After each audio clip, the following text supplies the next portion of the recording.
Hi guys and welcome back to Bescapics. നമ്മൾ ഇന്ന് നോക്കാൻ പോകുന്നത് അപ്കമിംഗ് ടാറ്റ സിയറയെ കുറിച്ചാണ്.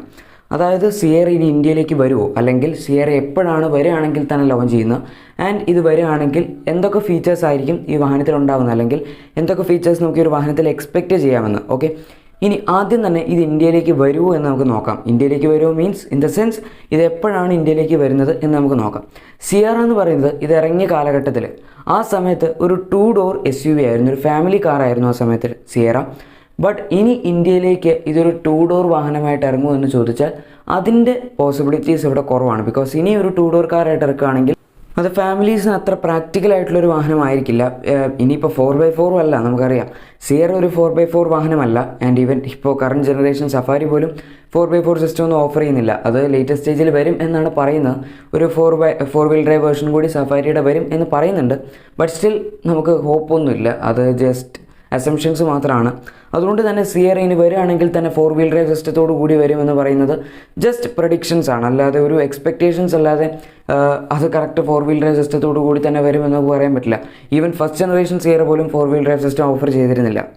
അതുകൊണ്ട് നമ്മളിപ്പോൾ നിലവിലുള്ള 2 ഡോർ അല്ലെങ്കിൽ 3 ഡോർ വാഹനങ്ങൾ പോലുള്ള താറൊക്കെ നോക്കാനാണെങ്കിൽ താർ ഒരു 4 വീൽ ഡ്രൈവ് വെഹിക്കിളാണ്. അതുകൊണ്ട് തന്നെ അത് അത്യാവശ്യം ഒരു ഹൈവേ യൂസിന് ഉപയോഗിക്കാം. ലാഡർ ഓൺ ഫ്രെയിം SUV ആണ്, ഹൈവേ യൂസിന് ഉപയോഗിക്കാം. അതുപോലെ തന്നെ ഓഫ് റോഡ് ആണ് അതിൻ്റെ മെയിൻ പർപ്പസ് തന്നെ. ഹൈവേ പിന്നെ നമുക്ക് അത്യാവശ്യത്തിന് പോകാമെന്ന് മാത്രം, അത്ര കംഫർട്ടബിൾ ആയിട്ടുള്ള റൈഡൊന്നും അല്ല താറിൽ ഹൈവേയിൽ കിട്ടുന്നത്. ഹൈ സ്പീഡിൽ പോകണമെങ്കിൽ കുറച്ച് ബമ്പി റൈഡാണ് താർ ഓഫർ ചെയ്യുന്നത്. അതുകൊണ്ട് തന്നെ സിയറ എന്ന് പറയുന്നത് കംപ്ലീറ്റ്ലി ഒരു ഫാമിലി ഓറിയൻറ്റഡ് ആയിട്ടുള്ള വാഹനമായിരിക്കും. പിന്നെ ഇത് അണ്ടർ 4 മീറ്റേഴ്സിലും ആയിരിക്കില്ല, അബവ് 4 മീറ്റേഴ്സ് ആയിരിക്കും ഈ ഒരു വാഹനത്തിൻ്റെ ഓവറോൾ ലെങ്ത്ത് വരുന്നത്. അതുകൊണ്ട് തന്നെ ഇതൊരു 2 ഡോർ വാഹനമാക്കി ഇനി ഇന്ത്യയിൽ ഇറക്കുക എന്ന് പറയുന്നത് അതത്ര ഒരു പ്രാക്ടിക്കലായിട്ടുള്ളൊരു കാര്യമല്ല, പ്രത്യേകിച്ച് ഫാമിലീസിനായിട്ട്. അല്ല ഇനി ഇൻഡിവിജ്വൽസ് അല്ലെങ്കിൽ നമ്മുടെ ഒരു യങ്സ്റ്റേഴ്സിനൊക്കെ ആണെങ്കിൽ കുഴപ്പമില്ല, അത്യാവശ്യം നല്ലൊരു വാഹനം തന്നെയായിരിക്കും Sierra. But still family use focus ചെയ്യുന്നൊരു വാഹനം 2 ഡോർ വാഹനമാക്കി ഇറക്കുന്നതിനോട് എനിക്ക് പ്രത്യേകിച്ച് യോജിപ്പില്ല.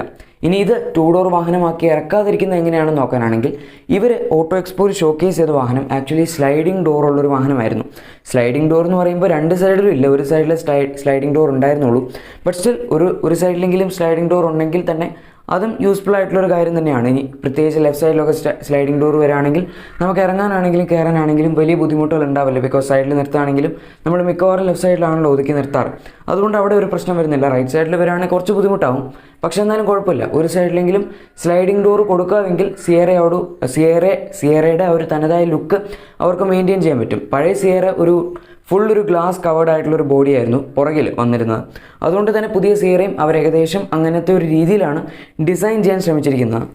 സോ ഇനി ഇത് ഇന്ത്യയിലേക്ക് വരുമോ ഇല്ലയോ എന്ന ആ ഒരു ചോദ്യത്തിന് ഉത്തരം ഇത് ഇന്ത്യയിലേക്ക് വരേണ്ടതാണ്. ഓൾമോസ്റ്റ് 40 to 50% സാധ്യത ഇത് ഇന്ത്യയിലേക്ക് വരാനുണ്ട്. ഓക്കെ, ഇനി എന്ന് വരും എന്ന് ചോദിച്ചാൽ അതിനൊരു കൃത്യമായിട്ടുള്ള ഉത്തരം നമുക്കിപ്പോൾ പറയാൻ പറ്റില്ല. ബിക്കോസ് ടാറ്റ ഇപ്പോൾ കൂടുതൽ ഫോക്കസ് ചെയ്യുന്നത് അവരുടെ അപ്കമിങ് ടാറ്റ HPXലാണ്. HPX ഇറക്കിയതിന് ശേഷം തന്നെ അവരിനി മറ്റുള്ള വാഹനങ്ങളൊക്കെ ചിലപ്പോൾ ഒന്ന് മോഡിഫൈ ചെയ്യാനും പോയേക്കാം. ടിയാഗോ അല്ലെങ്കിൽ ടിഗോർ പിന്നെ നെക്സോണിൻ്റെ ചെറിയൊരു അപ്ഡേറ്റ്സൊക്കെ കൊടുക്കാനായിരിക്കും അവരുടെ ഒരു ശ്രമം വരാൻ പോകുന്നത്. അതിനുശേഷമായിരിക്കും പുതിയ പ്രൊഡക്ട്സിലൊക്കെ അവർ ഫോക്കസ് ചെയ്യാൻ പോകുന്നത്. എന്തായാലും HPX ആയിരിക്കും ടാറ്റയുടെ അടുത്ത ലേറ്റസ്റ്റ് ആയിട്ടുള്ള വരാൻ പോകുന്ന ഒരു ലോഞ്ച്. അതിനുശേഷം ഞാൻ പറഞ്ഞു മറ്റുള്ള പ്രൊഡക്ട്സ് അവരൊന്ന് മോഡിഫൈ ചെയ്യും, അല്ലെങ്കിൽ ഒരു ചെറിയ ഫേസ് ലിഫ്റ്റ് ഒക്കെ കൊടുക്കാൻ പറ്റുമെങ്കിൽ അത് അവർ ചെയ്യും.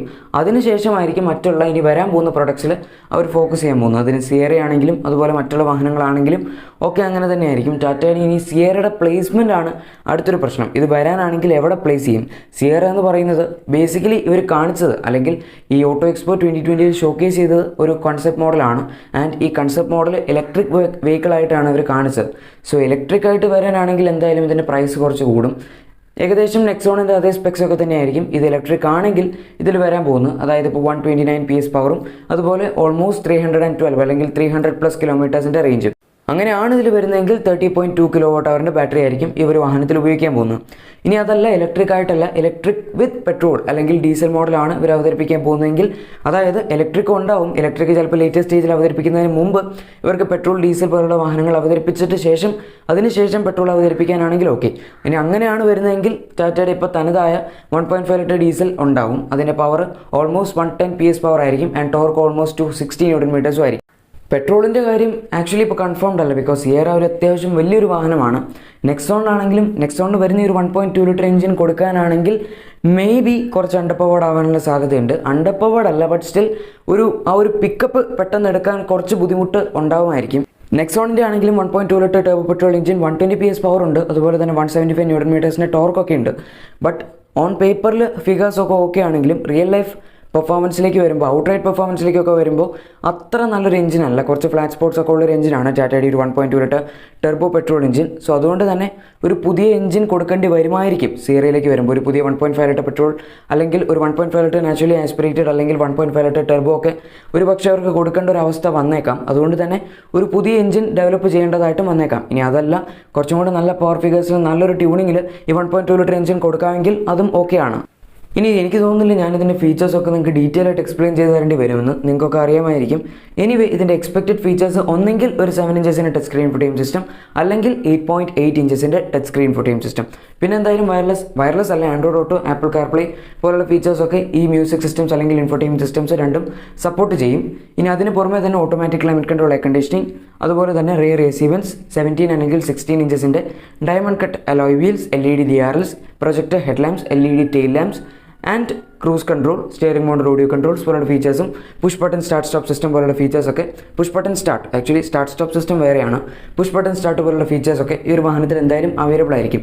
ഇനി സൺറൂഫ് ഉണ്ടോ എന്ന് ചോദിക്കുകയാണെങ്കിൽ, സൺറൂഫ് അവർ നിലവിൽ ഷോക്കേസ് ചെയ്തിരുന്ന വാഹനത്തിൽ, അതായത് 2020 ഓട്ടോ എക്സ്പോയിൽ അവർ ഷോക്കേസ് ചെയ്ത വാഹനത്തിൽ ഒരു സൺറൂഫ് ഇല്ലായിരുന്നു. അതിൻ്റെ ഒരു കാരണം ഈ വാഹനത്തിൻ്റെ ഓവറോൾ ഡിസൈനാണ്. ഇതിൻ്റെ ടോപ്പിൽ പുറകിലത്തെ ഭാഗം ഫുള്ള് ഗ്ലാസ് വെച്ച് കവേർഡാണ്. സോ അവിടെ ഒരു സൺറൂഫിൻ്റെ ആവശ്യമില്ല, അത് തുറക്കാൻ പറ്റില്ല എന്നുള്ളൂ. പക്ഷേ ഈ ഒരു വാഹനം റിയൽ ലൈഫ് പ്രൊഡക്ഷൻ മോഡലിലേക്ക് വരുമ്പോൾ ഇതുപോലെ തന്നെ ആയിരിക്കുമോ ഇതിൻ്റെ ഡിസൈൻ എന്നത് ഇപ്പോഴും ഒരു ചോദ്യം, ഒരു ക്വസ്റ്റ്യൻ മാർക്കാണ്. ബിക്കോസ് ഇങ്ങനെ ഡിസൈൻ ചെയ്യുകയാണെങ്കിൽ, ഇത് ഒരു റോൾ ഓവറൊക്കെ ആവുകയാണെങ്കിൽ ഈ ഗ്ലാസ് എത്രമാത്രം പ്രൊട്ടക്റ്റഡ് ആയിരിക്കും എന്ന് നമുക്ക് പറയാൻ പറ്റില്ല. ബിക്കോസ് എന്തായാലും ഗ്ലാസ് ആണ്. ഈവൻ ദോ അത്യാവശ്യം നല്ല ഹൈ സ്ട്രെങ്ത് സ്റ്റീലൊക്കെ ആയിരിക്കും, അല്ലെങ്കിൽ ഹൈ സ്ട്രെങ്ത് ഗ്ലാസ് ആയിരിക്കും ഇതിൻ്റെ റൂഫിന് വേണ്ടിയൊക്കെ ഉപയോഗിക്കുന്നതെങ്കിലും നമുക്കത് പറയാൻ പറ്റില്ല. അതുകൊണ്ട് തന്നെ കുറച്ച് ഭാഗം ഗ്ലാസ്സായിട്ട് കവർ ചെയ്തിട്ട് ബാക്കിയുള്ള ഭാഗം സ്റ്റീൽ അല്ലെങ്കിൽ ഉപയോഗിച്ചിരിക്കുന്ന മെറ്റീരിയൽസ് തന്നെ കൊടുക്കാനാണ് സാധ്യത. പക്ഷേ എന്നാലും ടാറ്റ മോട്ടോഴ്സ് ആക്ച്വലി ഇതിന് മുമ്പ് കാണിച്ചിട്ടുള്ള കൺസെപ്റ്റ് മോഡലുകളൊക്കെ തന്നെ പ്രൊഡക്ഷൻ മോഡലിലേക്ക് വരുമ്പോഴും, റിയൽ ലൈഫ് പ്രൊഡക്ഷൻ മോഡലിലേക്ക് വരുമ്പോഴും ഓൾമോസ്റ്റ് അങ്ങനെ തന്നെയാണ്. ഇതിപ്പോൾ നമ്മൾ എൽട്രോസ് എടുക്കുകയാണെങ്കിലും H2X, അതായത് നമ്മുടെ ടാറ്റ ഹാരിയർ എടുക്കുകയാണെങ്കിലും H2X HPX ആണ്. HPX അല്ലെങ്കിൽ ഇനി വരാൻ പോകുന്ന ടാറ്റയുടെ മൈക്രോ SUV ആണ്. ഹാരിയർ ആണെങ്കിലും നെക്സോൺ ആണെങ്കിലും എൽട്രോസ് ആണെങ്കിലും റിയൽ ലൈഫ് പ്രൊഡക്ഷൻ മോഡൽ സ്പെക്കിലേക്ക് വരുമ്പോൾ ഏകദേശം അതുപോലൊക്കെ തന്നെയാണ് അതിൻ്റെ ഡിസൈൻ. ചില കമ്പനികൾ പ്രൊഡക്ഷൻ മോഡലിലേക്ക് വരുമ്പോൾ കൺസെപ്റ്റ് മോഡലുമായിട്ട് യാതൊരു ബന്ധം ഉണ്ടാവില്ല പ്രൊഡക്ഷൻ മോഡൽ. പക്ഷേ ടാറ്റ മോട്ടോഴ്സ് മിക്കവാറും ഒക്കെ കൺസെപ്റ്റ് മോഡൽ കാണിക്കുന്നതൊക്കെ തന്നെയായിരിക്കും പ്രൊഡക്ഷൻ മോഡലിലേക്ക് വരുമ്പോഴും ചെയ്യാൻ നോക്കുന്നത്. പക്ഷേ അവിടെ എനിക്ക് സിയറയുടെ കാര്യത്തിൽ മാത്രമാണ് ചെറിയൊരു ഡൗട്ടുള്ളത്. എന്തായാലും നമ്മുടെ ഇന്നത്തെ വീഡിയോ എല്ലാവർക്കും ഇഷ്ടപ്പെട്ട് കാണും എന്ന് തന്നെ വിചാരിക്കുന്നു. വീഡിയോ ഇഷ്ടപ്പെട്ടെങ്കിൽ മറക്കാതെ തന്നെ ലൈക്ക് ചെയ്തേക്കുക. ഇതുപോലുള്ള വാഹനങ്ങളുടെ കൂടുതൽ അപ്ഡേറ്റ്സും ഡീറ്റെയിൽസും ഒക്കെ നിങ്ങൾ ഇതുവരെ ചാനൽ സബ്സ്ക്രൈബ് ചെയ്തിട്ടില്ലെങ്കിൽ മറക്കാതെ തന്നെ ചാനൽ സബ്സ്ക്രൈബ് ചെയ്ത് സൈഡിൽ കൊടുത്തിരിക്കുന്ന ബെൽ ബട്ടൺ കൂടി പ്രസ് ചെയ്ത് അത് ഓൾ നോട്ടിഫിക്കേഷൻസ് ആക്കി വെച്ചേക്കുക. Thank you for watching my video.